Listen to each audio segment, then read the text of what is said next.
All right, people, what's going on? Welcome into the Big Matt podcast channel.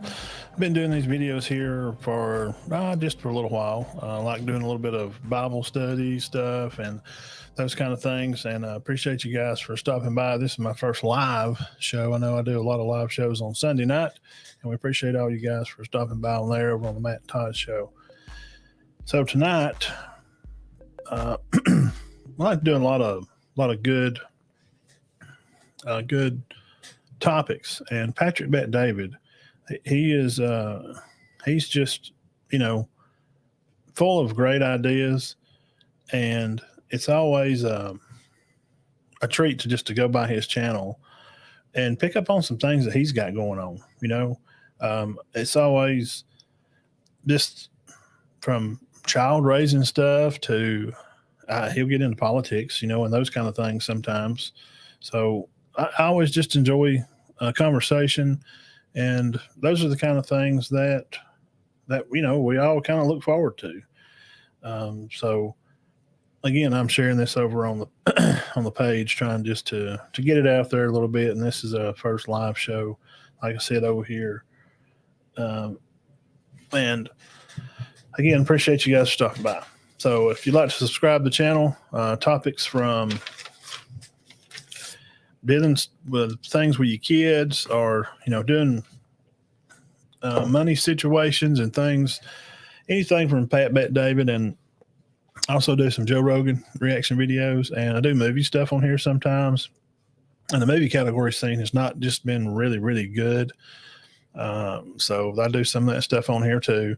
And of course, I won't do them live. I kind of like doing this kind of stuff. I like doing this kind of stuff better live. And I like the conversation, and that's what I always want to bring out. And live, I can do that. We can put up the comment section over here and let people come on and talk. So we appreciate you again. I'm by my first live show on the Big Matt podcast channel. So with all that out of the way, let's just jump right in here, and we'll just add the stream up here and let Pat start talking. He's going to ask a question here. Now, the kind of question is, it's a conversation that we all need to have. At some point, your children are going to be older, and you need to know, how are you going to fit into the situation as, the parent? The kids, are they going to be helping take care of you, as you get older?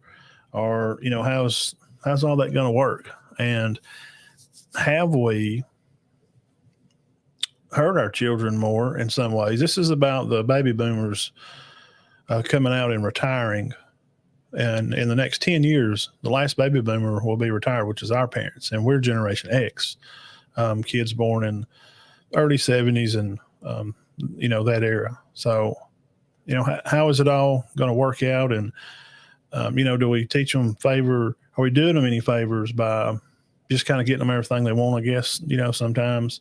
Or, is it a better for sometimes maybe they don't have to do without, but for the kid to struggle a little bit, not give them everything, but for them to learn how to do things on their own, and be their own people. So that's kind of what this is about. And I hope you're interested in that, and we'll jump right over here.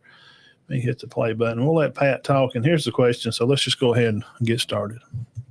Right? When you have kids, it's a lot of work. You don't sleep. There's a reason why this panel, out of 4 of us, 2 of us have kids, 2 of us don't, and we're all over 40 years old, okay? There's a lot of responsibility with having kids. It's a lot of work, okay? And it's constant. Last night, we're dealing with plumbing. Kids got to take a shower. You got to put them to sleep. You got to get up early. It's just a lot of work when you have kids. What burden is more painful? The burden parents put on their kids for having not made proper decisions in life to get the kids off to a good start, or is the bigger burden the kid that is so responsible, that is always embarrassing the parents, drugs, financial issues, constantly being in trouble, not making the right decision? Which is a bigger burden, parent to kids or kids to parents? Tom, you know what question I'm asking? Yep. Well, as a parent, I think it's kid to parent, because you feel embarrassed, you feel ashamed, you feel responsible. You were supposed to raise this kid and turn him, her, it, or they into a responsible citizen. Yeah. And that would just, to see my kid failing, I feel pain for their pain. And then I feel embarrassment. And then I feel responsible. And then I feel, what could I have done different here? I think that's a bigger burden than the burden that maybe a parent puts on a kid to perform, even though we've seen suicides in kids from parents that made straight A's an absolute deadly Let me requirement. ask a question in a different way. So, for example, Tom, so our job is to take care of the elderly. Got it. So, I'm taking care of my dad. You're taking care of your mom. We're supposed to take care of whatever this person needs, mom needs, that person needs. We got to take care of. Okay, fine. How much of that, where the burden of the prior generation being passed down to the next generation, is okay? What is the responsibility of our generation to the next generation? Got it. Economically, is it okay to just kick the can and saying, listen, guys, you guys are young. One day you're going to have to take care of this. You pay the price for this. Your grandma's old. Your dad is old. It's on you. You can handle this. You're only 28. You're only 35. I'm 69. At what point is that burden an unfair burden the prior generation is passing on to the the whole thing about weak men create hard times create. So strong maybe men, a generation made times, weak choices and the next generation is paying the price for it. How much of that is okay for a generation to pass down so much burden on the next generation? Different kind of question. I think what we're doing to the next generation is unconscionable. And I think what they're carrying is they have to figure out how to make it in the most expensive, economic times of all time, number one. And number two, now they're going to be told the only way to take care of all these boomers. And doesn't the last boomer retire on Thanksgiving this year? I think it is. Between Thanksgiving and the end of the year, the last boomer retires or hits that first retirement age milestone. And now it's like, hey, listen, all the 0.5% Social Security, we're just going to keep turning that dial, because there's two trust funds that are in there. I think it's the trust funds. There's charts out there that say they are dead in roughly, and when they go to zero, the only choice is to hyper tax those who are working, and that is an unconscionable burden on the next generation. Okay, so here's by the way, the last boomer turned 65 in 2031. It's 64 old or something like. They got 6 more years, so it's 20. The youngest boomer is like 57 years old. So 1946 to 1964. I'm just doing basic math. So 9.5 rule. I'm sorry. Yeah, 59.5 is going to be probably in 2 years. But the youngest boomer turns 65 in 2031. Regardless, that for me, it's deeply concerning, and no one wants to have this conversation. We can have this conversation because we're not looking for your vote. We don't need your vote. We're not running for president. We're just having a conversation. I think you'll understand this. So in our business and insurance, when you're around for a long time and you build a big agency, what ends up happening to you is you start making millions of dollars, but you don't work anymore. Okay? Not the guy that starts the company, because you're always working within a company. It could be New York Life. It could be Transamerica. It could be Primerica, PHP. You can go on so agents. You can all of a sudden one day wake up saying, hey, babe, we're making $2 million a year and we ain't worked. This is the least I've worked on. That generation is famous for sometimes not wanting to do the work, taking the money, and wanting to change the compensation structure to benefit them. Because what ends up happening is the longer you're in the business, your override and commissions on insurance, the renewals kind of goes away because you're no longer building new offices. Okay. That kind of gives you an idea. And I let that run on. Hey, Jeff, what's up? Uh, that kind of explains to you, and uh, we've all got elder parents. Most of us, and some of us don't have our parents anymore. And I've lost one of mine.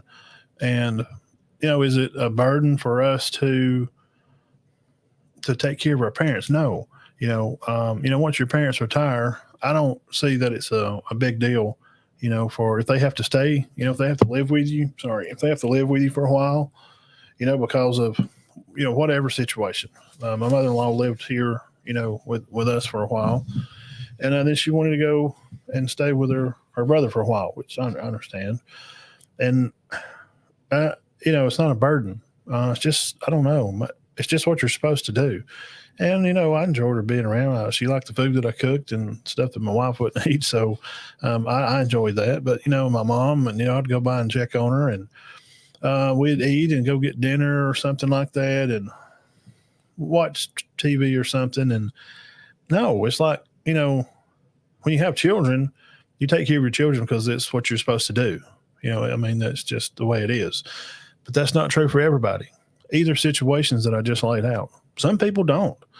Some people feel like that it's up to them, the parent, to take care of the child forever and ever. And, it's just not. It's not up to for the parent to have to take care of the child forever. Now, to raise them and do the right thing with them, and ABCs and Sunday school classes, and if they're involved with athletics and those type of things, to try to be a part of that, with your kids. And some people don't get to. Some dads and moms have to work a lot, and they're not able to do that. So the biggest thing I took away was kids making bad decisions, or he's talking about kids that are have drug problems, and they misrepresentate the family, and be a hoodlum, be a little idiot like I was. So R is kids making to let to make bad decisions. So do you let your kids make those bad decisions and learn from their mistakes early? Kind of like when they fall on their bike, when they're little. You're going to go out there and help them, but do you run right out there? Or do you kind of give them a chance to, all right, let's see how he's going to handle this, I remember from, my son, those kind of things, you kind of, you don't want to run right out there, give him a chance to see what he does, let him learn that you're going to fall, but you get back up, and he scuffed your knees and it hurts, and they cry, and he's looking at his hands, but he got up. That's what I wanted to see. He got up. In football, when first time he got really hit in football, and he, goes down his butt, and I thought, okay, we'll find that right now. If he just gets up and cries and walks off, then, we got to finish what we start here, but he don't ever have to play again. But he got up, went sideline, got a drink, and I walked out there with him, and he lined back up, and he's ready to go. So those kind of things. Now, it's not easy, being a parent or being a kid, and everybody has been a kid, and not all of us have been parents, right? So it's easy for us to say is what we could do as kids, and to be able to carry on those things with generations. And what do you do?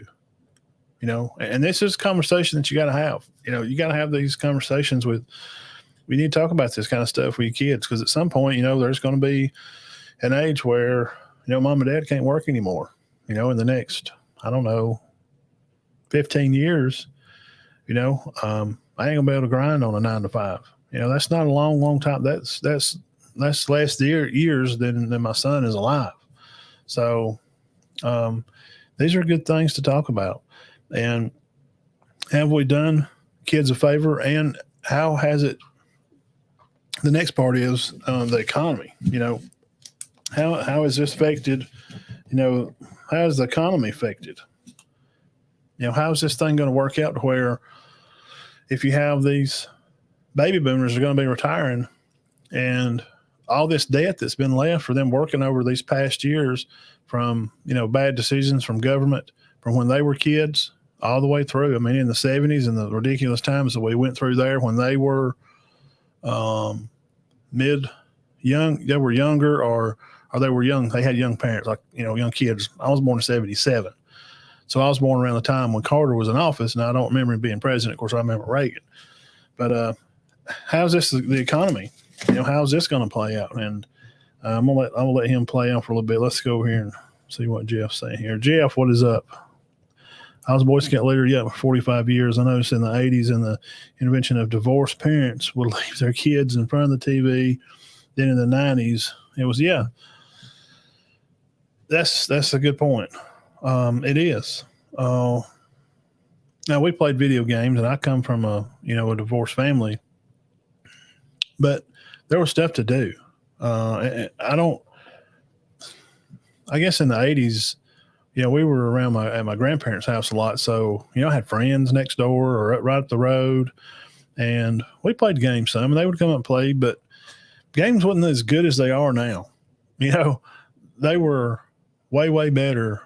They are now. They're so super cool. I mean, you play on a computer, and it just looks like you're there in real life. So, I mean, it was kind of fun for a little while. And once it got night, it starts to get dark outside, and it's cool in the winter. But during the summer, this time of day, you may start coming in because the mosquitoes get out around here in Alabama, and you don't want to get toted off, around, right at dusk. So, yeah, you're right, Jeff. They allow video games to be babysitters for their kids because mom's tired. Maybe she's worked 2 jobs. She worked an early shift job, or maybe some third at a Quick Mart, and then she takes the first shift job, over at the sock mill. I don't know, So when you get in from school and you get off the bus and she's put a load of clothes in the wash, she's tired. She's been up and she's worked 2 shifts, so she's probably worked 12 or 14 hours, and she's put on some hamburger helper, for dinner or TV dinner, that you throw in the microwave there. They're tired because there's not dad, around to pick up the slack. To maybe he comes in, he washes some of the dishes while she puts the load in the wash, and one of you pick up around the floor while the other, puts up some of the clothes that are coming out. Just house stuff. And if you have a young kid, hey, when I was young, hey, get a shower. Get a bath, pick your room up. We had to take him to practice, and I coached him in about everything that he did until he got old enough to get up to, 7th grade high school. And I was involved there with him. So, we always had something to do. And I could just imagine, being that single mom. I remember going to Boy Scouts, and Mom would drop me off, and we had a good time, and we learned how to, cook and do different things. And so, yeah, those are very, very, that's a very valid point. We used our imagination. I'm sorry, I can't see it. Yeah, exactly. And I know there's some age gap a little bit, Jeff. I'm not going to tell nobody your age. We know. Yeah, my imagination was way more fun than a video game could ever be.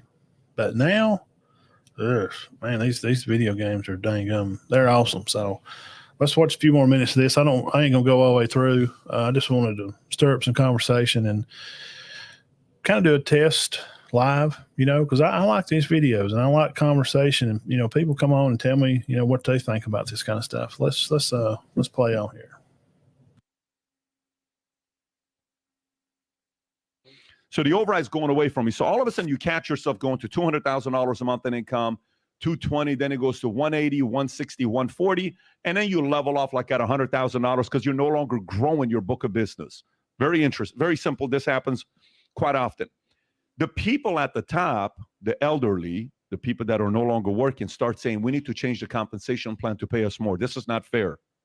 And they take comp away from newest agents who are just starting their practice. I don't know if I'm making sense. Yep. So the small business owners that are starting their practice, they are now getting a less of a comp than the person that has been around for 20, 30 years. If you can go to Twitter, Rob, yesterday I responded to the, what do you call it? The incredible Hillary Clinton Such a she sweetheart. If you can respond? go, she did not respond. But you got to go to this tweet. I wouldn't be here. If she did. Zoom in right there. Okay, and go to her tweet. This Her is really tweet good. says, Put it as of around. today, it's been Listen to this. 14 years since 7.25 minimum wage was last raised. President of United States, Biden, supports raising the wage to at least $15. MAGA Republicans have repeatedly blocked an increase. What do you have against millions of working families making more? My response, what do you have against small business owners? Mhm. Fortune 500 companies would love to see minimum wage increase. They can afford it. It's the small business owners who risk their life savings that can't. You're indirectly helping eliminate competition for the big guys. Great Okay. point. Weird. So there is no response. What are you going to say to that? So, okay, guess what? Walmart loves the fact you raise minimum wage. Joey's Market, that's been there for 73 years, passed on 3 generations, now is out of business. You're like, dude, that was fantastic. Thank you, Biden. Thank you, Hillary. Thank you, Bernie. You eliminated this guy that was a pain in the ass because my market in this area just went up 13% because I was losing it to the other guy. Okay. So indirectly, if we don't talk about this, the older generation, I believe, you can come at me all you want. I don't need your vote. I'm simply sparking a conversation. I believe the older generation is being unfair and bullying the younger generation and not thinking about what they're going to be having to do 10, 20, 30 years from now because they're going to be dead. And that's absolutely unfair. It is a burden that some of these guys cannot handle. And these politicians, guess what they say? This is the line. You ready? Here's what the media will ask a politician that's running for office. Will you say right now that you have no plans of changing any benefits to Social Security, Medicare, Medicaid? Can you say it right now to everybody that's watching this? I have no plans of. Yeah, of course. What you're saying is, I have no plans of taking care of the next generation that's going to suffer the consequence of your burden that they're probably never going to have Social Security benefits. Wow. I like that part there. He just Pat Bet, man. He that's why I like him. He don't pull any punches. He hits where the iron's hot, and he strikes right on top of it, and he don't mess around. He don't miss the hair of the nail. Those are good points. So, what I've taken away from that, exactly what we've talked about. He's bringing in the idea of this economy to say, yes, sure, we're okay that, that Shell Mart over here gets closed down. That's all right, because the big chain restaurants that's right behind him over there, their business goes up a percentage because they're not able to get food at the small chain anymore over there behind them. Okay. And why should that matter? Why does these people, not all, but why does this line of thinking, where does it come from? Why would Hillary say such a thing? Because she gets benefits. It's about control, holding on to control, because to them, money is power. And having power means you got money, and you get that power from money. And that's who they hang out with, because they all hang out together, and all those people are all in it to make money. I mean, goodness gracious, the president right now, we know his son getting money from this Ukraine stuff that's going on overseas. We got facts. We got paperwork, millions of dollars funneled right down the family. So how is this going to leave later for the older people, these baby boomers that are going to be, coming out and retiring? If they're making cash grabs right now because they can read the writing on the wall, okay? These people the baby boomers, they're not dumb. And they know that, is it happening to all? No, of course not. But he's saying that in these businesses, because he's a businessman, he runs a multi-billion-dollar insurance company. And he come from nothing. He's from Iran. And he left there when he was like 10 or 12 because they was going to kill everybody in the town. And he left with his parents, come over here. And so, what's going to be left behind? So, what lessons are we teaching our kids now? That, sometimes struggles are real and we have to embrace those. You're not going to get by and not struggle if you're just a normal American. Because look, let's be realistic. The rich are getting richer, and when they're pulling away, well, what you do to one side happens to another. That's the way it works in body work. I worked on cars, and when you have a dent here, there's energy goes somewhere else. It stretches the metal. When on algebra, what you do to one side of the problem, you have to do to the other. In this, the higher class goes up then the lower class is going down. There's become separation. We used to have a middle class. There's not a middle class anymore because things are so high. Only the people that have much to do, like 6-figure incomes nearly, or they got a bunch of credit cards completely maxed out, trying to have things that their flesh desires. And those are things that we don't need to worry about. We don't need to worry about the things that our flesh desires. So, are we teaching our kids the right things that, I just said, some struggles, things you're going to have to deal with? And two, he's a Christian man. So, are we going to rely on God, or are we going to rely on man here on earth to hang in there and, we're just going to get by. Nobody's making it out of here alive. Nobody's making it out alive. 0 people is making it off this little round rock floating into space. So that was the next part of that. Let's see here.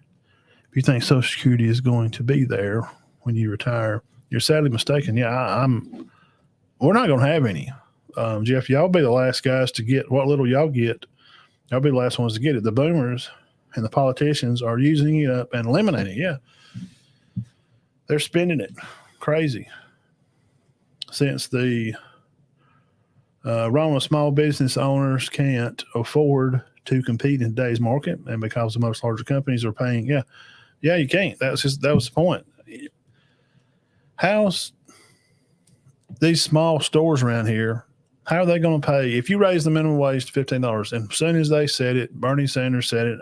I was in college. It's been years ago. I remember him saying. I remember thinking, and there were some kids in the class like, "Yes, this is great." I said, "No, it's terrible." I was in history class, and the kid was like, "We'll have more money." I said, "But it's going to cost you more to live."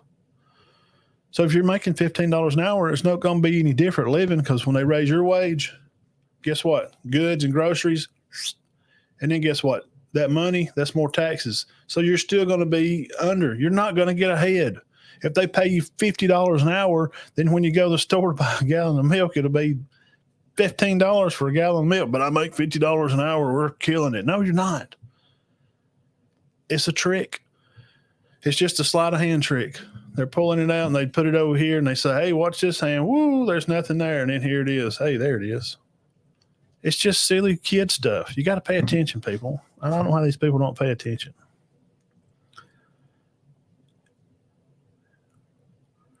It does. It's just not going to work. I promise you. It's not. It'll never, ever work. Let's go back over and I'm going to skip ahead over C15. Let's see what part. I think he's talking about right here. And I was trying to study in my 20s about parenting, and I'm like, yeah, my dad didn't do that. My dad never said make money so he can take care of me. He's never once said that. Matter of fact, I had to force my dad to move to my house. He never wanted to come be a burden on me ever. He never wanted to be a burden on me ever. Like, it was hard for him to already move here. Now, don't get me wrong. He's settled now. He's doing great. He's happy, but he's still working until today. But I think when I see parents do stuff like this, well, Joey here is going to grow up to be a professional Major League Baseball player, so daddy doesn't have to work anymore. You know what a turnoff it is when I hear a father say something like that? You know what a turnoff it is when I'm watching a De La Hoya documentary that's talking about, my dad told me, "Hey, mijo, you got to go be a boxer so we don't have to work anymore. We can stop being poor." Hey, why don't you do that? Why didn't you do that? Like, why? Like, sales leaders, I'll see them talking to their sales guys, and they'll say stuff like this. "Hey, you need to go around appointments at 10 o'clock at night. And what are you doing at 5 o'clock? You're at the house watching the Lakers play? You need to run appointments at 10 o'clock at night. You're telling your sales guys to go. How come you're not running appointments so you can get?" Well, that's the problem. And I know what he's talking about. And I think most people, most of you that's watching, you understand that you lead by example. And that's what you're supposed to do. And what he's saying there, well, why ain't you going out and doing? Well, then this is a response. This is a reply that I've gotten. This has happened to me. If somebody's challenged me to do this, and this manager spot, in which I wound up got into those roles later. But why I'm doing it? Why don't you do it? Well, it don't matter what I'm doing. I'm the boss. You just go do what I'm telling you to do. But if you're leading by example and they've seen you work, then they know that you've done that. They've seen you do it. And yes, I know you could say, well, you don't owe them explanation because they're your workers and they work under you. But if you just get in there and roll your sleeves up too, like when the truck comes in and you go back there and put up parts just like everybody else, it makes the employees see you as just one of them. But now sometimes you can't, okay? Because I've been both. Sometimes I couldn't put up. Maybe I had to do cycle counts. I had to do checklist of manager stuff that I had to do that they're not responsible for. And that's why I made a little more, because I'm more responsible for other things that they don't have to worry about. All they got to do is sweep the floor and, mop and put parts up and answer the phone and, be nice to people or whatever. And that is true. But you have to do it sometimes. And that's why being the leader is hard. And being the head of the household is hard. So, you're teaching your kids these things, coming up, about being the head of the household, and about putting God first, God, your family, and your country, those type of order of things. And if things are in that order, then it all works together. So I thought it was interesting, his dad coming by and saying, hey, he didn't want to have to live with him, He wanted to stay and live by himself. And I could see that. It's not my son's job to take care of me. It's my job to raise him correctly. And once they're over the age of 18, 19, and they should be getting things figured out. Okay. It's not your job, to pick up your 25-year-old son's room if he still stays at home and he's paying his part and he's putting some money up and wanting to be on his own. That's fine, but it's not your job to wash his clothes and to wipe his face and tie his shoes and just, it's not. That's not, you're not helping him. That's just enabling people and they'll never be able to learn things on their own if you do that. So let's see, we got just a few more minutes here. We got back over here and let Pat finish this point up here and we'll get off here. Okay. Thank you guys for stopping by. If you're watching this a little bit later after it's live, hey, I'm going to try to do some more live stuff. At least a day a week, stuff like this, Joe Rogan stuff, these topics. Go back on my channel here. Hey, go back. I got some that's had a lot of hundreds and hundreds and hundreds of views. This thing's going on, and sometimes they're usually religious based because I am a Christian. I'm not ashamed to say that. And I wanted to keep my channel separate from our show. On our show, we're going to talk about football. We're going to brag on the kids around here and what games we went to. And that's what we're going to do there. And I don't want to get, blurred lines because I think whether you agree with me or not, if you're religious or not, that's what ruined ESPN. They're way not religious at all. They're this woke crowd that's owned by Disney that's lost money because they don't know what to do. And they side with these small demographics of people for some reason, and they just keep doing the same dumb thing, So I'm not going to do that. That's why I quit watching it. So I'm not going to be like the show that I quit watching because of topics that they want to talk about during sports. Just talk about sports. Just tell us about the Florida-Tennessee game. Tell us about Ohio State-Michigan game and the score and who the yards. Show us some highlights and, make it fun and interesting and move on to the topic. Stop putting your own personal ideas into the little nitty little comments, about the president. He's orange, I don't care if you like the government. Just don't do it. Don't involve it in your sports. That's why I'm doing this. Keep them separate. So let's get back out of here. And I just want to explain that why I'm doing this channel, because I like to create conversation. I just do. And these are good topics, and these are things we need to talk about. You override.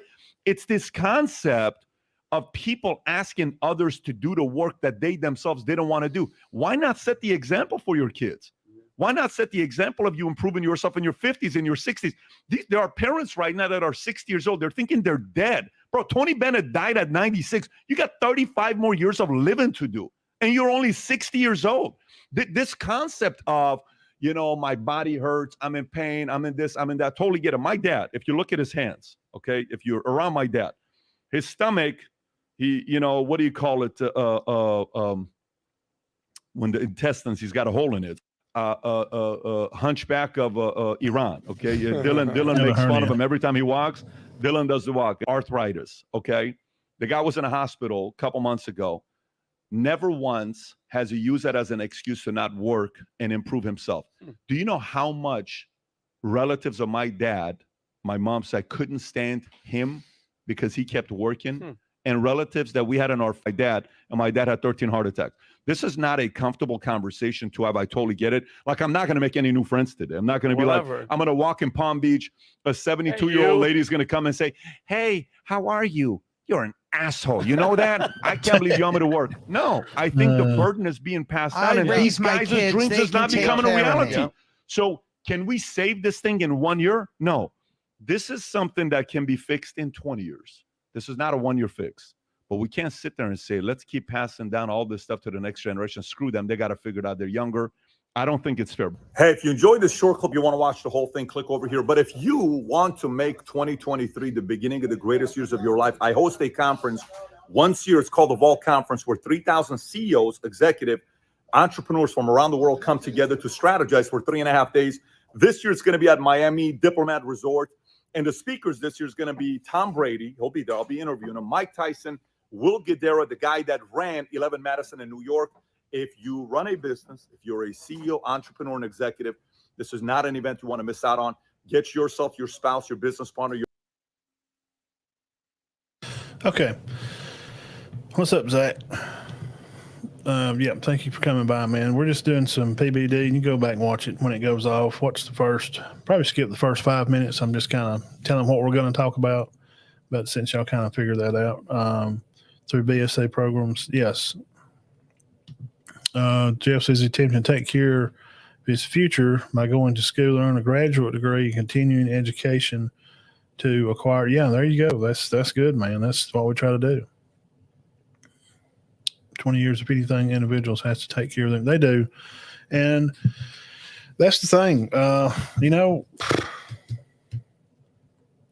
He's talking about working till you're 90. I'm not working till I'm 90.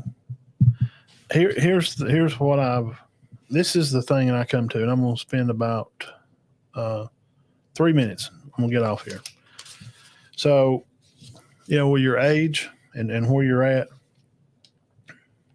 you retire at, man, I don't know. Honestly, I mean, did you have to be 67 now before you could really retire? So you're this age, 60, let's just say it's still 65. I ain't gonna get into all the details of when you can draw and at this age and you can draw partial and still work some. I'm just talking about being 60 something years old and have worked all this time. I have been working doing something. I mean, I don't guess you could count. I don't guess you could count working, like on the weekends for your family, those kind of things. So I guess working for taxed pay, I was 16. I washed dishes over here at a little restaurant called Muffins. I would go over there after baseball practice and go over here and just wash dishes till midnight. And then, get up and go to school the next day. And then go back and then go to ball practice and then go back over there, probably 3 or 4 days a week, probably like Thursday, Friday, Saturday. I don't know if we worked on Sunday. That's been a long time ago. So, I mean, 30 years, man, I'm 46, 30 years. I've been taxed and paid some kind of income. Okay. And before that, my parents owned a station over in Galesville for about a year. So, yeah, I mean, in the summers, school's out. Well, guess what? Nobody's at home. Well, I'm not staying home by myself all the time. I was like 13. I did some, but I don't remember being at home by myself very much. I had to go to the station with them. And I would help Mom put up drinks in the cooler, sweep her mop the floor with her. go out in the shop and help stepdad, bicycle tire come in flat. I could do those. He would let me do those or stand on a crowbar. He's breaking down huge tractor tires and all these guys, standing around and, just something. I've been around that kind of stuff. So, or jump in the wrecker with him and go pick up a car and he'd go get it, bring it back to the shop and fix it. And I'd watch, So, one of my point I'm getting at is sometime you gotta do something for yourself. At some time in your life, you're going to work all this time and then you're just going to be dead. So what did you really get to do? Once my mom died, I had this realization, and you got to work for the man because you got to make a living somewhere and do something. Now you can have side hustles, and this is what I'm doing here. And we do a show every Sunday night. If you don't know about it, if you love college football, Sunday night, 6:00. We'll be on this week. We're going to probably do like Tennessee, Vanderbilt, and some of those teams. But you got to do something for you. And when you start losing your parents, you start realizing like, well, what have I done? Nothing. Just get up and go to work every day and pay bills and go on it's the thing of just the same old American. You get up, you go to work, you go home, you're off on the weekend, you go to dinner, with your family, you go to church on Sundays, you go to have your little Sunday lunch, and then it's back Monday. And then like once a year for 7 whole days, you go down to that old beach down there in Mobile, Alabama, or you go Panama City, and you spend too much money, 2 or 3 weeks worth of wages that you've put up. And then you come back home and it's back to Monday. How are you doing you? When are you going to do something that satisfies your soul? Something makes you feel good. I like doing this. I like communicating and talking to people. And this YouTube's great for blabbermouths like me that stayed in trouble in school constantly. I asked Todd's mom. She was a teacher. I always stayed in trouble for talking too much. But I like to think and I like to talk and I like to hear what people have to say. And I can disagree and we'll get loud. But it don't mean I don't love you or I don't appreciate your opinion. Because if you can't listen to somebody else's complete idea, you'll never grow. You'll never learn anything yourself. You're standing around in a hole. And it just becomes muddy when you just keep stomping around the same old hole. That's what's wrong. So that's what got me thinking about that. And what he's saying, his dad worked till you're 150, and that's good. And if some people want to do that, that's fine. I'm saying I don't completely agree with that. And if I was on this show and I broke that out that way, you know what he would say? I respect that. I understand. I understand what you're saying. Because he don't want to fight or argue.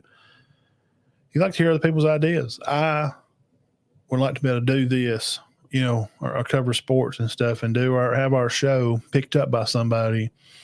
And you're still going to have to work at it. You're going to have to work at anything you do. But it's not like work because you enjoy doing it. So anyway, these are things we need to talk about and, setting up ourselves with our kids and how we've raised our kids. And sometimes your kids are going to embarrass you. Sometimes they're going to make bad decisions because they are. But, where's those balancing wheels at that we started off with? When you take those training wheels off, they fall and they get scuffed up and you go over there and help them up, But eventually, when they would ride down to their friend's house and they wreck the bicycle and run off in the ditch, they're going to have to get up. They can't just lay there. And those type of little lessons they learn from those situations. I'm speaking about myself. That's something I did. We lived in town over there, and I'd ride to my friend's house, and I come back, and the tire got loose on the front, and I ran off in the ditch, and I wrecked. And it scuffed me up a little bit, but I got up, and I pulled my bike back on the front wheel and, rode it back to the house. And it wasn't probably a half a mile away, maybe. And then preparing them, are they supposed to just take care of, when we get older, if I'm 90, I can't hardly take care of myself. Well, I expect my son to come by and, make sure I'm okay. Or if I could be in some kind of, I wouldn't want to be in a home. I'd just rather be around the house. And when I'm gone, and that's it. I don't care. but it's our job, to help them out. But how far? And I think it varies. And these are just topics, and everybody's different because everybody's situation is different. Your kids are different. You're different. So how you handle those, it's going to make an outcome for how your kid's life's going to be. Okay. But every kid's different. Parents are different. Everybody's situation is all different. And the things that Pat was talking about there, it's just stuff that we need to talk about. And these are more life lessons that, we try to go through, and things that we're going to learn and we're going to know more about as things go along. So, what else can we do but pray about it, give it to God, and thank you guys for coming by and hanging out with me on this the first live show. And again, subscribe to the channel, and it'll just let you know. It don't cost anything. It's free. It says, hey, the Big Mac Podcast channel is going live. That's all that's going to happen. You just get a little notification on your phone. Hey, he's going live. I may be doing movie reviews, or I do Bible studies, and you can go back and watch all that stuff. Go back and check any of that out. I'd appreciate it. So anyway, that's enough of that. Thank you guys, and y'all have a good evening. God bless you. Keep your heads clear and your hearts full of God. All right.